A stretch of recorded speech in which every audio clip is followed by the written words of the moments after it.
welcome to the critically acclaimed Howard Stern interview program right here on E! Critically acclaimed. Who would have thought it? Why, the newspapers are all saying the Howard Stern show is a hit. I don't know if you saw the Gary Shandling interview that I did. Got 3.5 stars. 3.5 stars. What is that noise? Dick Cavett is my guest, and he's making a noise. He's doing ventriloquism. Dick, stop it. That drives the sound man crazy. Yeah. Dick, do me a favor. I'm going to set the rules for tonight's interview. I don't want anybody turning the channel. I know you're seeing that I'm going to interview Dick Cavett tonight, and I don't know if Dick Cavett is jinxed or what, but whatever show this guy is on, I'm immediately on the couch. I'm asleep like this. I'm ready to pass out. My God, that's what a coincidence. You have the same effect on me. Let me set this whole thing up. This is great. We'll both I am going to attempt tonight to do something that no one has been able to do. Make Dick Cavett interesting. And it's going to take all of my interviewing skills. The critics will say that this is the greatest show that Howard Stern has ever done. That Dick Cavett is interesting on this program. Now, let me tell you something, Dick. It's going to happen today, and there's a few short rules we got to discuss. Number one, Dick, you are not allowed to talk for long periods of time. If you go on and on and on and on, we are going to fail here tonight. By the way, Dick is very vain. He wants to assume you. Is it true or false that when you were back in the dressing room, you said to them, "Please cover my liver spots with makeup"? Don't feel bad. What I have done tonight, look at me. Tonight I have placed liver spots on my own hands so that my guests can feel comfortable. Oh, that is funny. You know, you always amaze me because every so often you're funny, and it just takes me by surprise. Dick, you are a fun guy. Could you yell that again? You have had. Let me give people your history. Let me set it up. Let me set it up for people at home. So loud. No, that's all right. I can talk loud. If I talk soft like you, I'm going to put everyone to sleep. They have mics. Dick Cavett has the most amazing career of any performer around. This guy has had more shows. Every one of your shows were named what? I thought the name of myself. It's on the tip of my tongue. Wait a minute. They were called The Dick Cavett Show. The Dick Cavett Show. Yeah, that's it. Every one of these shows failed. Now take a look at this chart. Failed? Take a look at the chart. 1968 to 74, we had The Dick Cavett Show on ABC. Oh, yeah. From 1974 to 75, we had The Dick Cavett Show, CBS. That Right. one was off, and then went 1977 to 82, The Dick Cavett Show on PBS. 1986, The Dick Cavett Show on ABC. There's a shocking similarity. Which brings us to the present day, which is CNBC television. Now, I heard a rumor. Did you get canned from this as well? Wait a minute. You left out the USA Network and PBS. I didn't want to embarrass you. I didn't want to embarrass you. So, PBS you got fired from. PBS, you lost the show. PBS, the worst channel there is PBS. Nobody gets fired from PBS. That stiff Charlie Rose is even successful on PBS. What happens? What happens? What happens? Do you think you talk too much? Why are people bored by you, Dick? It's the opposite of what you think. What goes wrong? Each time I have a show, someone else wants me so badly, they buy me out, and I move to that place. I see. You see it as failure. It's the opposite. It is unbelievable to me. What went wrong? You had your first show on ABC. Yeah. Right? What went wrong with that? Why did you lose? What happened? Well, were you up against Johnny Carson? Let's look at it this way. Yeah. In a business where the average career is proved to be, what, 4 months? Yes. Because of the way they average out? Yes. I was only there 6 years. Right. 3 Emmys. When you have your 4th Emmy... When you have your 4th Emmy, talk to me about failure, you big... You think Emmys, I almost fell asleep, but I'm back up awake. Dick, you think Emmys are a sign of success? No, I think they're a tin. You know that the idiots in our industry... For a moment, I thought you might be interested in my answer. No, go on. I'm not interested. Yeah. If I let you talk too long, I'm finished. Yeah, no, No, you know what I'm saying. The idiots in our industry, if they give you an Emmy, they think that they're giving you approval. I have never had an Emmy, yet I have highly rated programs. Don't get one. It's a sure sign you're on the skid. It's a sure sign of a sinking ship. There's another sign out, and you may not... I don't know if your staff is big enough to tell you, but another dangerous sign in your career is this. Were you hurt when the New York Times printed 2 favorable letters about you? No, not at all. In fact, I think that most people enjoy me. Most people enjoy my programs. They enjoy my radio show. They enjoy this television program. They enjoyed my last television program. I think that people enjoy my videotapes that I sell. Yeah. And quite frankly, there is this idea that people somehow don't like me. Let me know if the subject of you comes up on this show. It is only the press, Dick, that doesn't like me. It is only the press that doesn't like me. I believe the people at home like me. I'll let you answer this. What did Dr. Samuel Johnson, the great 18th century scholar, refer to the press as? I'm falling asleep, Dick. I'm falling asleep. I'm going to go right to bed in your lap, pal. Everybody, go to bed. Wait a minute. Oh, God, Gray Roots. What is Dick, this? Dick. Oh, man. Now I know why they call you Dick. Say, while you're down there. I love you. You're wonderful. Okay, listen to me. I'm gonna tell you this. Some of your listeners are already shouting the answer. Howard, the answer is ink-stained wretches. Just ignore Dick, everyone, and everything will be fine. Ink-stained wretches. Dick, I'm growing more liver spots as I talk to you. More liver spots are growing on my hand.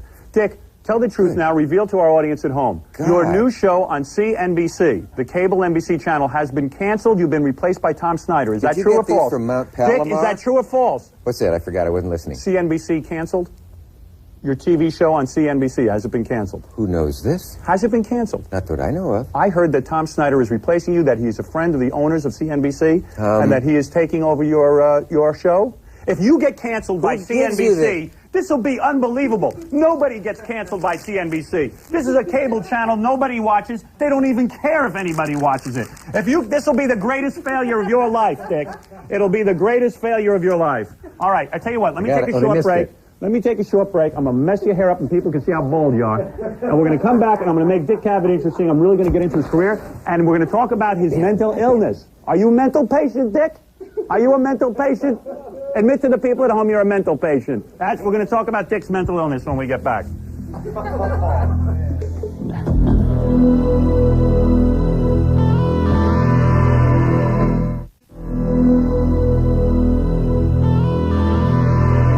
Thank you, and here I am. Look at me. What a host I am, the Howard Stern interview. Yeah. The critically acclaimed Howard Stern interview received New York Post 3.5 stars, Dick. Oh, yeah, I read that. They said... Dick, your answer's going on too long. All right. I am sorry. I'm such a fool. Dick Cavett, we're going to talk about your career as soon as I'm done talking about myself. What I want to do now is roll a piece of tape. This is a tape of Dick Cavett. I can be here any time. This is you going into a celebrity party. I guess you get invited to a lot of this sort of thing. Have you done something candid? Look at you. This is you in your regular outfit. You're walking toward the camera, and I guess they're interviewing you. You can turn it off now. I want to make it, in fact, freeze that if you can. Walk? Where the hell is this? This outfit is very reminiscent of Woody Allen. Woody Allen, I see this guy, I see pictures of him on the street, he's got the hat pulled down over his face, and let me tell you something, the way he's carrying on with this Chinese girl, Mia Farrow's daughter, he should pull a bag over his head. Should be ashamed of himself. Only a Dumbo doesn't know Chinese from Korean. You are close. Okay, big difference. Like, I could tell the difference. Alike, he said it. He said it. I am saying it. You can tell the difference between Koreans and Chinese. Yes, you want to know how? Here we go. He planned something, folks. No, I didn't plan Here we anything. go. Do me a favor. Put the bag down. I can tell you one thing. I can tell you one way that you can tell the difference between... No, don't put a pie on my face or anything like that. No. What must you think of me? No, what are you doing? I have this pie for you. He's going to tell jokes, and I know it's not going to work. I just thought Why are you it would doing be nice to have a pie here. It's very greasy. Now, let me tell you the difference. How you know Chinese from Koreans. The Chinese tend to have a more rounder face. If they think they're possibly Japanese coming toward you, go like this. Are you watching? Mm-hmm. They can't. It's a reflex. They must bow back. It's a lifetime of... Chinese don't do it. Koreans don't do it. And don't snore on me. I'll slap you. All right, Dick. Dick, stick with me on this. Hey, what do you tell the audiences like in here to get them here? You are a friend of Woody Allen's. Am I correct? I am a friend of Woody Allen. Okay. How did you get a friendship going with Woody Allen? Because you dress like Woody. There you are with Woody Allen. Woody Allen is a recluse. I have always seen him as a pathetic individual, a sorry individual. His movies are depressing and sad. I see a disturbed man, and I think his latest troubles with Mia Farrow. Do you go to dinner with Mia Farrow and Woody Allen? He can't see the rest of the cue card, and they took it down. No, do you go to dinner with Woody Allen? You got a wild hair, man. Thank you. Let me fix you. And you have very few wild hairs. That's the problem. Yeah, I know, but they're mine. They're mine. Dick, answer me seriously. Talk to me about your life now. I almost let this. Don't go off on a tangent. Don't go off on a tangent. I'm ruined tonight. I'm going to be ruined. I see people turning the channel. Don't put the pie in my face. Give me the pie. No, The pie goes. You don't grab a guy's pastry. All right, just sit down. You can't call a man an SOB. You're making me nervous. Sit down. And you can't grab his pastry. You touch my pie, man. Please, I got to tape more shows today. You're going to get a knuckle sandwich. Listen to me. Yeah. Woody Allen. How do you make a friendship with Woody Allen? And did you go to dinner with Mia Farrow? I mean, were you that close a family that, with them? Did you go to dinner with them? Do I talk now? Yes. Oh, I met him because they sent me over to the Blue Angel nightclub, and they said there's a new comedian over there who's supposed to be very good. And How I many was years jealous ago was this? immediately because that was in 1961, and I was jealous because he had worked for Sid Caesar and just a teenager, and he wrote one-line gags and sold them to Earl Wilson, and I thought I'll go see the guy because he's doing a new act. He's breaking You go into to see something Woody. I'd always like to do. And slow still down. on one breath, you no, notice. you go down to see Woody Allen. You strike up a friendship with him. I did. I struck it right up. You're a kind of guy who's invited over to his home. You go to dinner with him. That's right. All right. What do you make of the latest controversy between him and Mia Farrow? Don't you see this as a sick, perverted act to go on a date? It's better not to bunch your questions, No, but to be get honest one with me. clean Don't one you- out. I mean, I know was you're a just friend of the then. guy. I've never been more honest than when I just said that. I know you're a friend of the guy, but what are your true feelings about what he's doing with this Oriental girl? Still warm here from Chandling. What are your feelings? Don't be a comedian. What are your feelings on it? Be honest, and don't be afraid. Don't get into this showbiz thing. You got to protect Woody. Okay, Tell me what you think. Are there any more rules before I answer? Tell me what you think. I mean, I wouldn't take this from Ayn Rand. Tell me what you think. I'm gonna smack you with that pie. Say please. Hey, Tell me Howard. no. Right, say please, Please. would you? I tell you what. Let No, me take listen, a break. I wanna get into the I'm going to give you a papers. second to think about your answer, and I want a Is serious your light answer. flashing before your eyes? No, I want a serious answer when you're done. I want to take a break, and I want a serious answer from you. All I want right, you to talk I'll about Woody play Allen. along. Hide I'll the be camera. back. Shut up, Dick. We're going to see Dick in the urinal in the I'm next finished. section. I'll be back with Dick Just Cavett right before after this.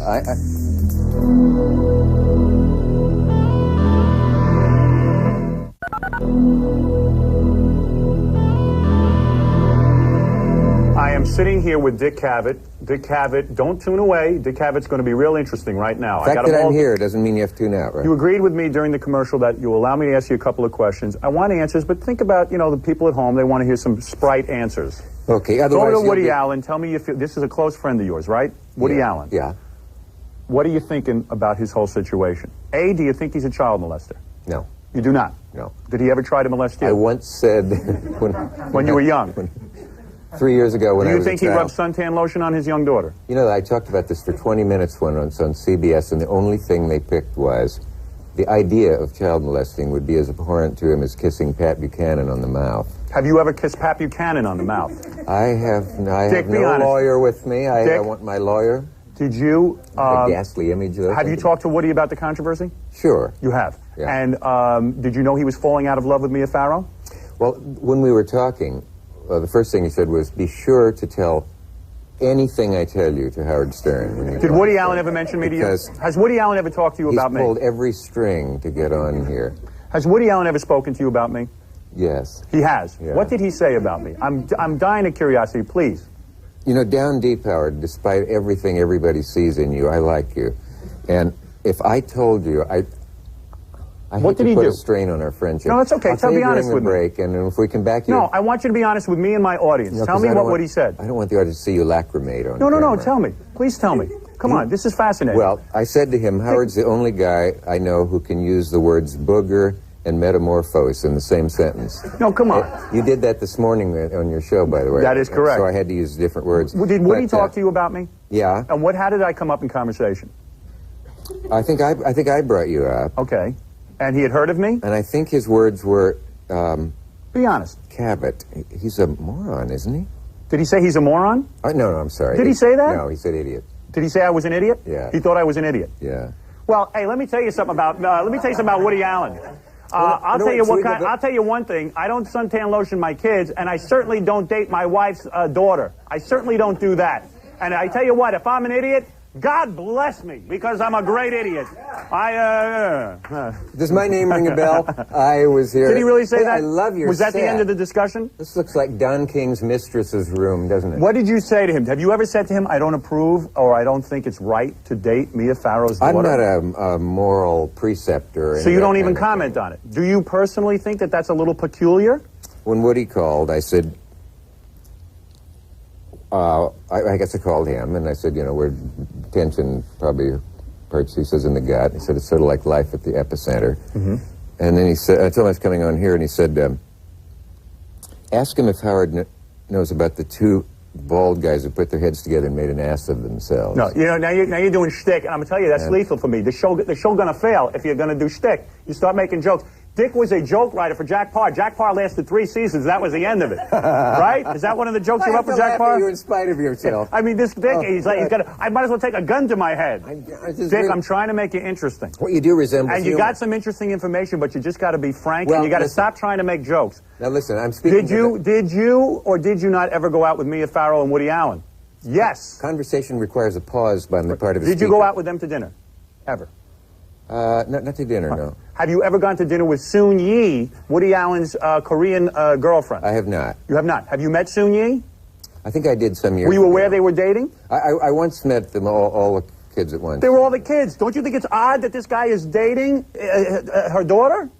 Do you remember the thing I signed before I came out here, that I would not use the word inner child, talk about crystal Scientology. Or Woody Allen. Or Woody You're afraid of losing your friendship with Woody Allen, is that it? Well, if I had to choose between Woody and you, it would be tough. It would be, but you would go with I'll Woody. grant you that. It would be, what is it, Balaam's ass? Did you have philosophy class where Balaam's ass is caught between 2 stacks of straw? This is what did you, and this is what, put up that graphic again, please, so people can see how many failed shows. Balaam's ass, or whatever that is, put it right up. Occam's razor? Occam's razor, there it is, 1974. This oh my guy God, would rather 1986. die than have you know he was an A student And in college. All right. I could blow your image. I could talk about during the break you're a nice guy. I mean, I am a nice guy. I'm not saying I'm a bad guy. I could talk about your little sweet eyes that... I want to, listen, you know, you always struck me as effeminate. Have you ever had homosexuality? Have I had I know you're married to a woman, but have you ever had homosexuality? Yes. You have? Yeah, but... When we come back, I will ask Dick about 2 things. Only with girls. No, have you ever had homosexuality? Seriously, have you ever had homosexuality? Have you had a homosexual experience? Wait a minute. Oh, God, it's on the tip. Did you ever have Wait, the answer's on the tip of my tongue, and I can't think of it. Oh, damn, I forgot the answer. All right, I tell you what I'm going to do. Damn. I tell you what I'm going to do. I'm going to have a last segment with you. Would because you? I got to get away from you. Yeah. I got a headache from this interview.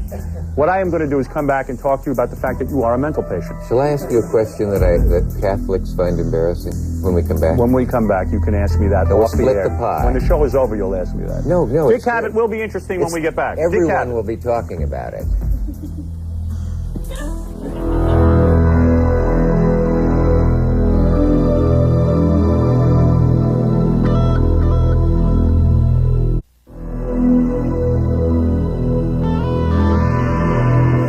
Okay, here I am again with Dick Cavett. We have our last segment here with Dick, and I'm going to try to describe some of Dick's pressure in life. Dick is a mental patient, and Dick has a problem, and we're going to try to address that right now in a quick fashion. I am not a mental patient. You suffer from depression.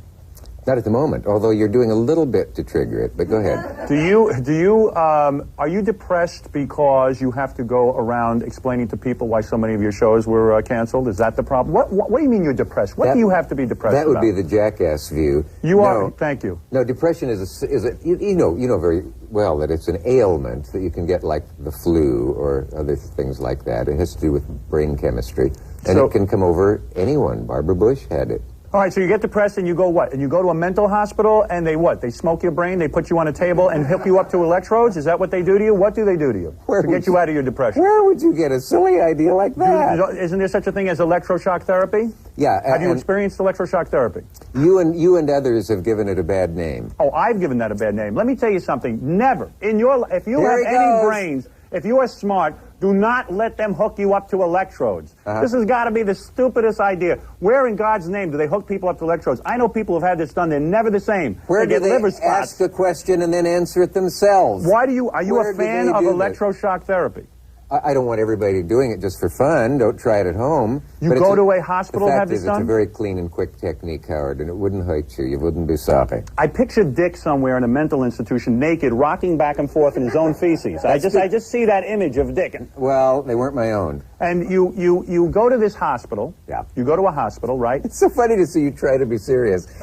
You really want to be. I want to know about this. For you, Howard. I want to know about mental illness. I want to know what it's like. And you go to a hospital. Yes, you go to a hospital, and your wife at this point is supportive. Yes. This can happen. You can be hospitalized. Have you ever had extramarital sex? Have you ever had sex outside your marriage? Keep the camera high. I'm having it right now. No, seriously. Have you ever had sex outside of your marriage? Oh my God! Let me count the ways. You have. Are you kidding? So you cheat on your wife? Why? Did the lady in the green room tell something? I heard that you like to go for the ladies. Is that true? I can't think of a woman in this town I haven't plowed. Really?